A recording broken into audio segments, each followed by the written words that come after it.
وہ کیمانی میں ایک امام تھا، اس نے ایک دن مجھے کہا تم کچھ بھی کرو میرے جیسے امام نہیں بن سکتے. میں نے کہا کیوں؟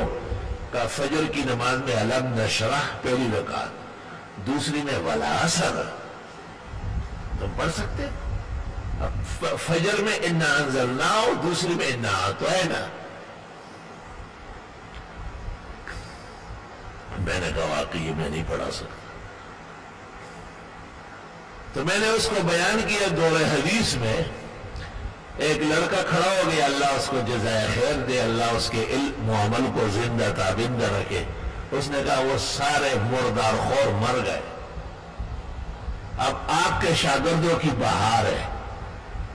اور جمعے کی پہلی رکعت فجر میں الف لام میم سجدہ اور دوسری میں دہر، اور جمعے کی نماز میں کبھی قاف اور قمر، کبھی جمعہ اور منافقون، ورنہ اکثر اعلیٰ و غاشیہ. آپ کے علم کی بات. میں نے کہا چلو کھڑے ہو جاؤ، تم نے کل جمعہ کی فجر میں سجدہ اور دہر تو معمول ہے، اس میں تو ترک جائز نہیں ہے. اس نے تو قاری و حافظ ہوتے ہیں اس زمانے کے ہمارے طلباء، الحمدللہ اللہ پاک نے اور صلاحیت، استعداد، تقوی، پرہیزگاری، احتیاط نصیب فرمائے. الف لام میم سجدہ بھی خوب پڑھا اور سورہ دہر بھی پڑھی. تو میں نے کہا بتاؤ کیا دلاؤں؟ کہ وہ یہی 2-3 کتابیں جن کا نام آتا ہے، معجم الصغیر طبرانی کی، جس میں ہے کہ پیغمبر نے اس میں ناغہ نہیں کیا ہے، اور جمال الدین ذیلی کی نصب الرایا، اور ابو زکریا منبجی کی اللباب، کیونکہ اس میں ابو حنیفہ کی روایت ہے. امام صاحب کہتے ہیں کہ پیغمبر صلی اللہ علیہ وسلم جمعے کی فجر میں الف لام میم سجدہ پہلی رکعت میں اور دوسری رکعت میں سورۃ دہر پڑھتے تھے. میں نے کہا یہ تینوں آپ کہیں سے خرید کے پیسے مجھے کچھ سے لے. الحمدللہ. اس لیے میں کہتا ہوں کہ نمازیں 2 طرح پڑھائی جاتی ہیں. ایک وہ جن کو سنت معلوم ہو، اور دوسرا وہ جن کو لوگوں کی عادت معلوم.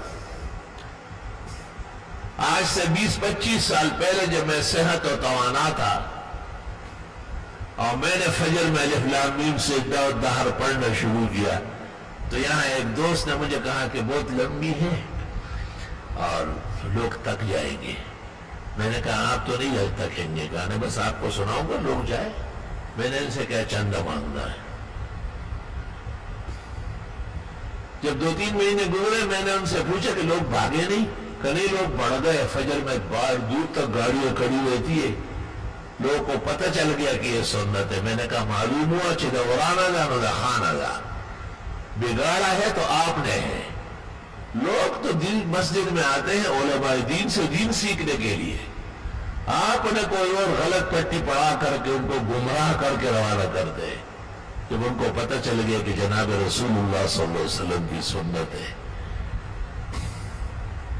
تو وہ قدر کرتے ہیں. ایک اور بہت بڑے بزرگ فاضل دیوبند، ہمارے فخر و مفخر سید و سادات تشریف فرماتے ان دنوں میں، اچانک مجھ سے پوچھا یہ فجر میں تم نے کیا شروع کرا دیا؟ میں نے کہا جی الف لام میم سجدہ اور سورۃ دہر، یہ آئندہ نہ پڑھا کرو، لوگ تھک جاتے ہیں. اچھا جی ٹھیک. جب وہاں پہنچ گئے، چائے وائے پی لی، میں نے شیخ الاسلام مولانا حسین احمد کے مکتوبات پکڑ کر ان کو وہ مکتوب سنایا جس میں وہ اپنے شاگردوں کو کہتے کہ فجر کی، جمعے کی فجر میں الف لام میم سجدہ اور دہر پڑھا. اگر اس پر قادر نہیں ہو تو پھر امامت چھوڑ دو. میں نے وہ مکتوب سنایا اور میں نے کہا حضرت آپ نے دیوبند میں بخاری ترمذی کس سے پڑھی ہے؟ تو مولانا حسین احمد سے. میں نے کہا وہ کوئی اور حسین احمد تھے؟ کہتے نہیں شیخ الاسلام. میں نے کہا معلوم ہوتا ہے کہ جب حضرت یہ مسئلہ پڑھا رہے تھے آپ دلی میں سیر کر رہے تھے. ہاں میں دلی تو گیا ہوں. میں نے کہا غلط بات ہے، مولانا مدنی بخاری پڑھا رہے اور آپ دلی میں گھوم رہے.